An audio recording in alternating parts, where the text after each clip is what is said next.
matin. Z comme Zemmour. Bonjour Eric Zemmour. Bonjour. Alors les célébrations officielles du 50e anniversaire de l'indépendance d'Algérie ont commencé hier soir. Il y a eu des feux d'artifice dans tout le pays. Et puis un grand spectacle inspiré donc de l'histoire algérienne intitulé Les Bâtisseurs de la Gloire. Spectacle d'ailleurs donné à Sidi Fredj, un lieu historique du débarquement des Français en 1830.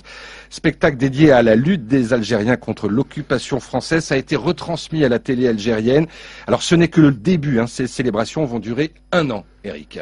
Oui, il n'y aura que des amis de l'époque.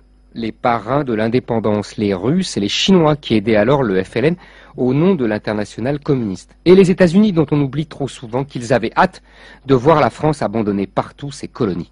François Hollande, lui, n'a pas été invité. Oh, rien de personnel, mais la France doit rester l'ennemi. La guerre d'indépendance ne doit jamais finir. Elle demeure le fondement de la légitimité du pouvoir du FLN depuis 50 ans. Elle couvre d'un souvenir glorieux leur lamentable gestion économique uniquement capable d'exploiter la rente pétrolière, la gabegie, la corruption, le racket, les prévarications, la tyrannie politique aussi, les massacres à l'indépendance contre les harkis, puis pendant la guerre civile contre les islamistes au cours des années 90. Curieux destin d'une guerre gagnée sur le terrain par l'armée française est devenue le symbole de toutes les défaites nationales.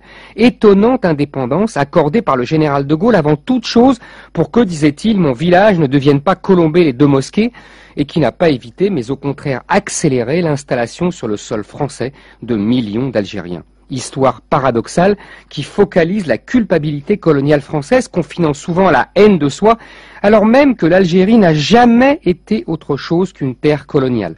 Les Français y ont pris en 1830 la suite des Romains, des Arabes, des Espagnols, des Turcs. Les populations qui se révoltaient contre la France étaient elles-mêmes descendantes des colonisateurs arabes qui avaient vaincu les valeureux guerriers berbères.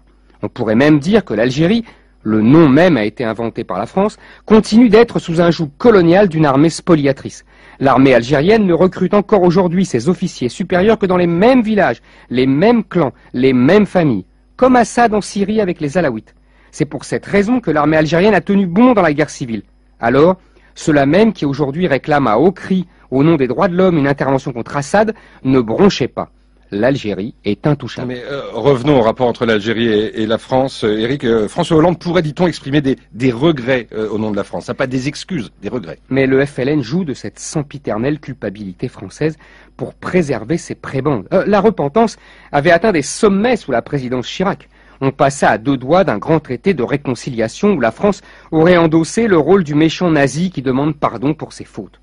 La querelle sur le rôle positif de la colonisation, adoptée par l'Assemblée puis retirée sur ordre de l'Élysée, coupe à court aux négociations. La querelle est ridicule. Le rôle positif est évident. Écoles, hôpitaux, ponts, routes, sans oublier la découverte de ce cher pétrole. Comme sont évidents les massacres commis par l'armée du général Bugeaud en 1830, les enfumages, les spoliations de terres, les iniquités. La colonisation est un bloc. Mais elle est terminée depuis 50 ans et il serait temps qu'on s'en aperçoive à Alger et à Paris. Et c'est signé d'un ZZ comme Zemmour, Eric Zemmour sur RTL. À demain.